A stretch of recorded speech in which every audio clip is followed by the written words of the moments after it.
যে আজকে তৃণমূল দলটা কারা করছে, আজকে তৃণমূল দলটা তারা করছে, তারা ভালো করেও জানে যে আমরা মমতা ব্যানার্জিকে কোনো রকম ভাবেই তারা কিন্তু ভালোবাসে না, তাদেরকে দেখাতে হয় ভালোবাসি, আসলে মমতা ব্যানার্জি জিন্দাবাদ, মমতা ব্যানার্জি জিন্দাবাদ তাদেরকে করতে হয়। তার পেছনে গিয়ে আমরা দেখেছি অনেক লোককে যে আবার পেছনে গিয়ে গালাগালি করে, বলে ভাই আমার ব্যবসা আছে, আমার ব্যবসাকে টিকিয়ে রাখতে হবে, কেউ ভাই যে গরুর দুধ দেয় সেই গরুর লাভ খাওয়া ভালো। লোকসভা নির্বাচনে দামামা বেজে উঠেছে, সরগরম গোটা ভারতবর্ষ, পাশাপাশি সরগরম এবারের বহরমপুর লোকসভা কেন্দ্রেও। কেননা এবারে একদিকে দাঁড়িয়েছে তারকা প্রার্থী ইউসুফ পাঠান, অন্যদিকে 5 বারের সাংসদ অধীর রঞ্জন চৌধুরী, আবার অন্যদিকে রয়েছে বিজেপির স্বনামধন্য ডাক্তার নির্মল সাহা। সো আমরা এই মুহূর্তে কথা বলবো একজন কংগ্রেস প্রেমীর সঙ্গে। এবারের বহরমপুর লোকসভা কেন্দ্রে আপনি কাকে পছন্দ করছেন? দেখুন, বহরমপুর লোকসভা কেন্দ্র বলতে প্রথমেই মানুষের একটাই কথা মনে পড়ে, সেটা হচ্ছে আমাদের সকলের এমপি যাকে আমরা বলি, মাননীয় সাংসদ শ্রী অধীর রঞ্জন চৌধুরী। তিনি তো আর আমাদের কাছে প্রার্থী নন, তিনি হচ্ছেন আমাদের ঘরের ছেলে। তো অবশ্যই আমরা মনে করি যে অধীর রঞ্জন চৌধুরী যেন জিতুক। তারপরে উনি কংগ্রেস করেন, সেই দলটাও তিনি সঠিক দলে আছেন, এবং তার যখন নিয়ত ঠিক আছে, সে যখন এই বহরমপুরের জন্য অনেক কাজ করেছে, তাহলে আমরা কেন অধীর চৌধুরীকে চাইবো না, এটা হচ্ছে প্রশ্ন। কংগ্রেসকে কেন আপনি ভালোবাসেন? দেখুন, কংগ্রেসকে কেন আমি ভালোবাসি এটা জানতে গেলে কিন্তু অনেক কিছু জানতে হয়। কেন কি আজকে যে হাওয়াটা তৈরি করা হয়েছে যে কংগ্রেস এই দেশের জন্য কিছু করেনি, কংগ্রেস নাকি কোনো অবদানই নাই এই দেশের জন্য, এটা কারা করেছে তৈরি? এটা কোটি কোটি টাকা খরচা করে, মিডিয়াকে খরিদ করে, একটা মার্কেটিং করে ভারতবর্ষের লোকেদের কাছে কংগ্রেসকে খারাপ করে দেওয়া হয়েছে বলে তারা কিন্তু বিচারধারার মাধ্যমেই কংগ্রেস দলটা করে। আপনি তো একজন মুসলিম সম্প্রদায়ের সন্তান হয়েও ইউসুফ পাঠানকে কেন আপনি পছন্দ করছেন বা চাইছেন না? আমি ইউসুফ পাঠানকে নিয়ে যদি কিছু বলতে যাই, দেখুন আমি ইউসুফ পাঠানের সমর্থক, একজন ভারতীয় ক্রিকেটার হিসেবে আমি অবশ্যই ছিলাম, ঠিক আছে। উনাকে আমি সবসময় সম্মানও করতাম, উনি যখন 4-6 মারতেন আমরাও আনন্দে উৎফুল্লতা অর্জন করতাম। কিন্তু রাজনীতির ক্ষেত্রে ইউসুফ পাঠান কেন তৃণমূলে গেল, আমার এটা প্রশ্ন। কারণ ইউসুফ পাঠানের বাড়ি হচ্ছে গুজরাট, গুজরাটে কে আছে? ওখানে রাজ্য সরকারকে বিজেপি, সেন্ট্রালে কে আছে? বিজেপি। তো ইউসুফ পাঠান যদি প্রকৃত অর্থে বিজেপি বিরোধী হয়, আমার মনে হয় যে ভারতবর্ষে আরো অনেক দল ছিল, যদি বিজেপির বিরুদ্ধে লড়তে হয়, সেই দলে তিনি না গিয়ে কেন তিনি পশ্চিমবাংলায় এসে এই একটা দলে যোগদান করলেন, যে দল দুর্নীতির সঙ্গে যুক্ত, চুরির সঙ্গে যুক্ত, কাটমানির সঙ্গে যুক্ত, কি না মানে সমস্ত রকমের দুর্নীতির সঙ্গে এই তৃণমূল দলটা যুক্ত। তাহলে সেই দলে যখন তিনি হঠাৎ করে এসে উনার গুজরাট থেকে মনে হলো এই দলে যুক্ত হব, এখানে আমার একটা খুব অদ্ভুত প্রশ্ন হচ্ছে, আদৌ কি তৃণমূলের সঙ্গে বিজেপির একটা গটাপ হয়েছে? বিজেপি রাজ্য থেকে চলে এসে তিনি এখন এখানে দাঁড়াচ্ছেন, তিনি কংগ্রেস জয়েন করলেন না, আরো অনেক পার্টি আছে সেখানে জয়েন করলেন না, তিনি বলছেন আমি তৃণমূল করবো। হঠাৎ করে দিদির প্রতি ভালোবাসা কিভাবে হলো আমি তো বুঝতে পারছি না। আপনাদের রাহুল গান্ধীও তো অন্য জায়গা থেকে প্রার্থী হিসেবে দাঁড়িয়েছিল। দেখুন, রাহুল গান্ধীর ক্ষেত্রে হচ্ছে তিনি হচ্ছেন সর্বভারতীয় নেতা। রাহুল গান্ধী যেখানে যায় সেখানে নেতা হয়ে যায়, ঠিক আছে। নরেন্দ্র মোদীর ক্ষেত্রে যদি আপনি বলেন, উনাকেও আমি মানবো যে সর্বভারতীয় নেতা মানছি। কারণ কি নরেন্দ্র মোদী একটা ভারতের পুরো ফিগার, যে জায়গাটা আমরা এখনো অস্বীকার করতে পারি না। কারণ কি অনেক মানুষ তাকে পছন্দ করে, তাই মোদী যেখান দিয়ে হাঁটবে সেখানেই মানুষ তাকে ভালোবাসবে। তো রাহুল গান্ধীর ক্ষেত্রেও তাই, তিনি একজন সর্বভারতীয় লিডার, সারা ভারতবর্ষের কংগ্রেসের একজন মুখ্য লিডার। কিন্তু ইরফান পাঠান, অবশ্যই ইরফান পাঠানের প্রতি একটা মানুষের সহানুভূতি আছে, সেটা কিন্তু রাজনৈতিক কোনো কর্মী হিসেবে নয় বা রাজনৈতিক কোনো দলের প্রতি নয়। ইউসুফ পাঠানের প্রতি যে সহানুভূতিটা ছিল সেটা হচ্ছে ভারতবর্ষের জাতীয় দলের তিনি একজন ক্রিকেটার, এই জায়গাটাতেই তার প্রতি মানুষের সহানুভূতি আমার অবশ্যই ছিল। ইউসুফ পাঠানকে আমি অবশ্যই পছন্দ করি। কিন্তু আমার প্রশ্ন হচ্ছে যে দাদা ইউসুফ ভাই, আপনি কেন অন্য কোনো দলের নাম না লিখিয়ে, যে দলের সম্পর্কে আপনি জানেন না, চেনেন না, আপনি বিজেপির বিরুদ্ধে যদি সত্যি আপনি লড়ার কথা ভাবেন, তাহলে তৃণমূল কংগ্রেসটা কেন? এখানে আমার প্রশ্ন হচ্ছে যে আদৌ কি কোনো গটাপ হয়েছে দিদির সঙ্গে মোদির, যে এই মুর্শিদাবাদের আমাদের যে রূপকার মাননীয় সাংসদ শ্রী অধীর রঞ্জন চৌধুরীকে হারানোর? আমার মনে হচ্ছে এখানে একটা ভোট কাটিং এর ব্যাপার চলে আসছে, যে ভোট কাটিং এর জন্য ইউসুফ পাঠানকে নিয়ে আসা হয়েছে। আচ্ছা, গত 5 বছরের তো সাংসদ ছিলেন অধীর রঞ্জন চৌধুরী, কি করেছেন, কি কাজ করেছেন বহরমপুরের জন্য? দেখুন, অধীর চৌধুরী কি করেছে সেটা যদি আমি বলি, তার থেকে ভালো কথা যদি আপনারা কোনো একটা বয়স্ক মানুষ, যাদের বয়স ধরুন 50 থেকে 70-এর মধ্যে, যারা এই শহরকে দেখেছে, 50 বছর আগে কেমন ছিল এই শহর, 50 বছর পরে আজকের দিনে এই শহর কোন জায়গায় পৌঁছেছে, যদি তাদের কাছে এই গল্পটা শুনেন, আমার মনে হয় আমার থেকে আরো বেশি ওনারা বলতে পারবেন। আমরা যে জিনিসটা শুনেছি আমাদের বাবা জেঠুদের কাছ থেকে, আমাদের দিদাদের কাছ থেকে, যেটা আমরা শুনেছি যে এই বহরমপুরে নাকি রাত্রি 8টার পরে আমাদের মা বোনেরা বাইরে বেরোতে পারতো না, তাদেরকে বেরোতে গেলে 100 বার ভাবতে হতো, কারণ এই বহরমপুর শহরে কি না কি ছিল, খুন রাহাজানি অনেক কিছু এই বহরমপুর শহরে ঘটতো। অধীর চৌধুরী ক্ষমতায় আসার পর আজকে বহরমপুরে আমাদের মা বোনেরা বাইরে 8টা কি রাত্রি 12টা 1টা 2টোর সময়ও তিনি এই 2টোর সময়ও অত্যন্ত সুরক্ষিতভাবে ঘরে ফিরতে পারেন। এটা বহরমপুরের মানুষের একটা প্রতি অধীরদার একটা বিরাট মানে অবদান বলে আমি মনে করি। এছাড়া আমাদের সাংসদকে আমরা দেখেছি, আমাদের মনে পড়ে তখন আমরা ছোট ছিলাম, 2000 সালে যখন বন্যা হয়, আপনারা দেখেছেন কিনা আমি জানি না, এই ফুটপাথগুলো কি অবস্থায় ছিল, গঙ্গার জল উপচে প্রায় ঢুকে যাচ্ছিল, সেই ফুটপাথকে পুরো ভেঙে তিনি পুনরায় আবার নতুন করে ফুটপাথ তৈরি করলেন, পুরো গঙ্গার ধারটাকে চেঞ্জ করলেন। গঙ্গার ধারে বস্তি ছিল, সেই বস্তিগুলোকে হটিয়ে তাদেরকে আবার অন্য জায়গায় আলাদাভাবে বাসস্থানের ব্যবস্থা করে দিলেন, যেখানে উভয় পক্ষ খুশি হলো এবং মানুষের উন্নয়ন হলো। কিন্তু বর্তমানে তো আমরা দেখতে পাই না, বর্তমানে উচ্ছেদ হয় কিন্তু মানুষের জন্য আর কোনো ব্যবস্থা করা হয় না। কিন্তু অদিতদা কি সকল মানুষকে নিয়ে যাতে কারো কোনো ক্ষতি না হয়, আবার শহরেরও উন্নয়ন হয়, এই জিনিসটাই অদিতদা চেয়েছিলেন আর অদিতদা করেছিলেন। আজকে পাসপোর্ট অফিসের কথা ভাবুন, আজকে আমাদের বহরমপুরের মতো বি ক্যাটাগরি টাউনে আজকে পাসপোর্ট অফিস আছে বলে আমরা হঠাৎ করে ভুলে যাচ্ছি যে পাসপোর্ট অফিসটা খুব সোজা না। পাসপোর্ট অফিস হাতে গুনে কয়েকটা শহরের মধ্যে রয়েছে। আজকে সেই পাসপোর্ট অফিস আনার পেছনে অদিতদার অবদান নেই। আজকে আলিগড় মুসলিম ইউনিভার্সিটি আনার ক্ষেত্রে অদিতদার অবদান নেই। আজকে যে নতুন বাইপাস হলো, অদিতদার অবদান নেই।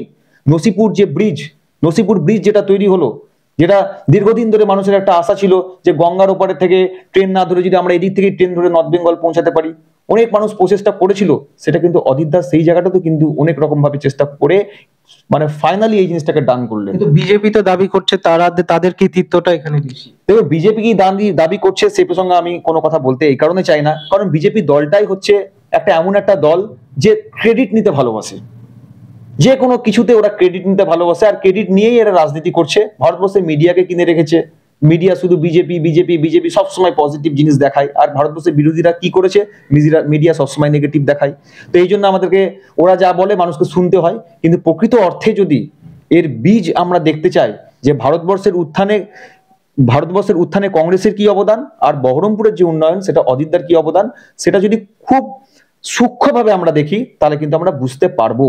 কারণ ভারতবর্ষে এই 10 বছর হলো কেবল মোদী সরকার এসেছে, কেবলমাত্র 10 বছর হলো। আপনার কি মনে হয় যে এই সমস্ত প্রচেষ্টা যেগুলো নসিপুর ব্রিজ যেগুলো চলছিল দীর্ঘদিনের লড়াইয়ের পরে এগুলো পাওয়া গেছে?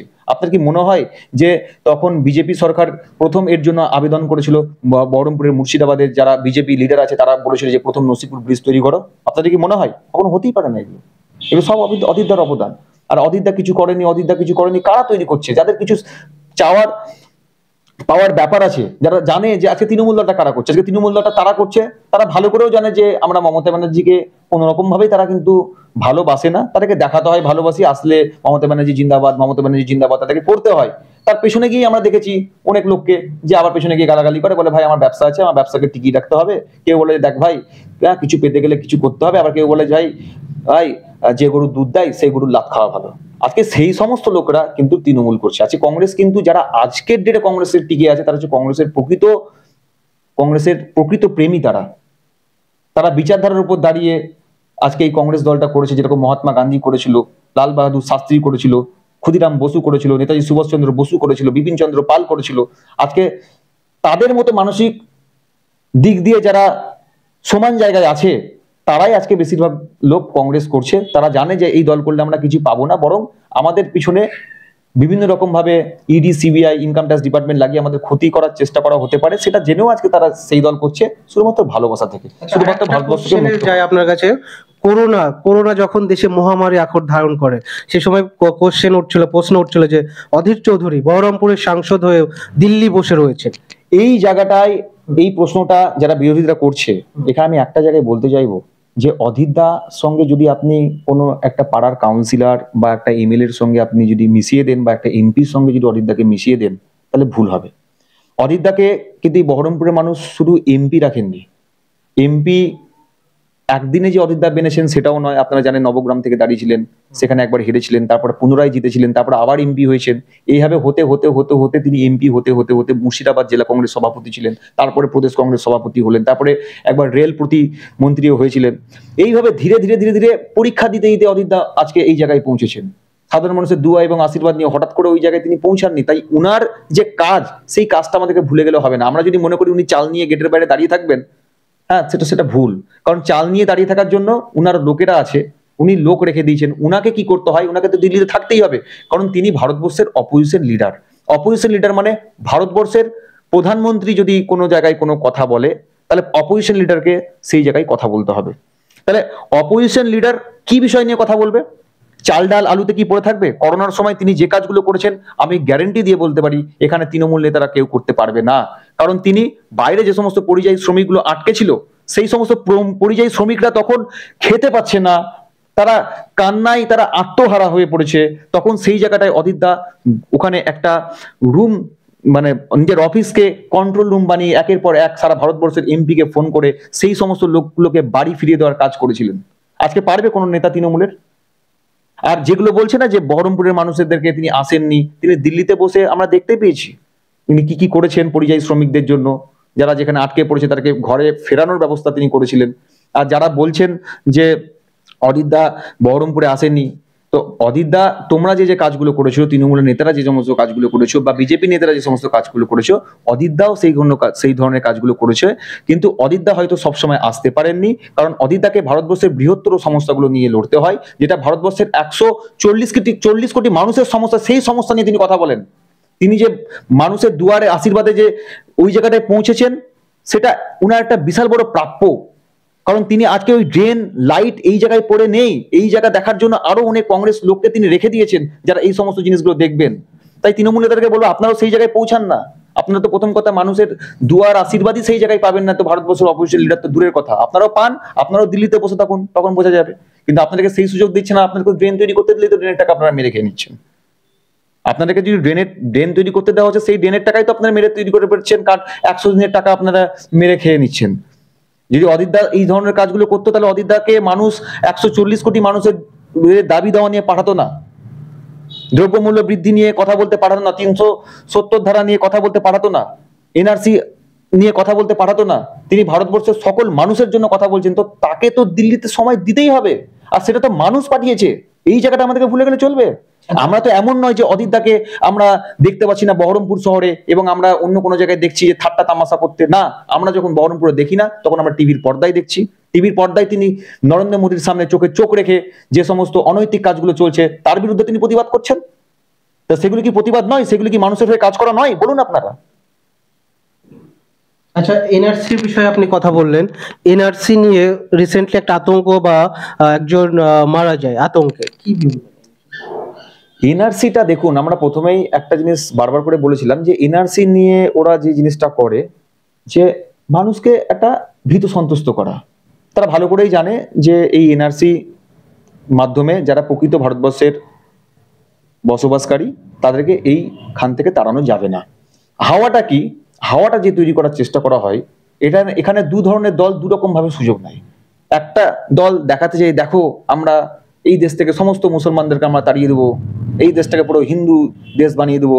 তো হিন্দুদের একাংশ তখন মনে করে যে বাহ, নরেন্দ্র মোদী তো খুব ভালো কাজ করছে, দারুণ কাজ করছে, এই নরেন্দ্র মোদীকে আমার দরকার বলে বিজেপিতে ভোট দেবে। অন্যদিকে আর একটা দল কি দেখায়, আরে তোমাদেরকে বিজেপি সরকার তাড়ানোর চেষ্টা করছে, আরে যা, আমাদেরকে কেন তাড়াবে, আমি তোমাদের হয়ে প্রতিবাদ করব, তারাও তোমাদেরকে তাড়াতে পারবে না। হ্যাঁ, তো মুসলমানদেরকে সে তারা কি করবে, যে সহানুভূতি দেখাবে আর সংখ্যালঘু ভোট পাওয়ার চেষ্টা করবে। আদতে কিন্তু এরা দুজনেই ভালো করেই জানে যে এনআরসির মাধ্যমে কাউকে উচ্ছেদ করা যাবে না যারা ভারতবর্ষের প্রকৃত বসবাসকারী। এটা জাস্ট যখন ভোট আসে তখন এনআরসির হাওয়া তুলে একটা পার্টি চেষ্টা করে হিন্দু ভোটকে টানার, কিছু অন্য আর একটা পার্টি চেষ্টা করে মুসলিম ভোটকে পাওয়ার। এটা আপনারা দেখবেন, এই ভোট চলে যাবে, আবার এনআরসি হাওয়া হয়ে যাবে। আপনারা দেখবেন ভোট চলে যাবে, তারপরে সব বন্ধ হয়ে যাবে, এনআরসি নিয়ে কোনো আর আলোচনা থাকবে না। অনেক ধন্যবাদ। আমরা এতক্ষণ কথা বললাম একজন কংগ্রেস প্রেমীর সঙ্গে, তিনি খুঁটিনাটি সমস্ত বিষয় জানালেন। তো শেষ হাসি কে হাসে, আমরা অপেক্ষায় থাকব, সময়ই বলবে সেই কথা, বহরমপুরে বিজয়ের মুকুট কার মাথায় ওঠে। ধন্যবাদ। পিপল টিভির সঙ্গে থাকুন।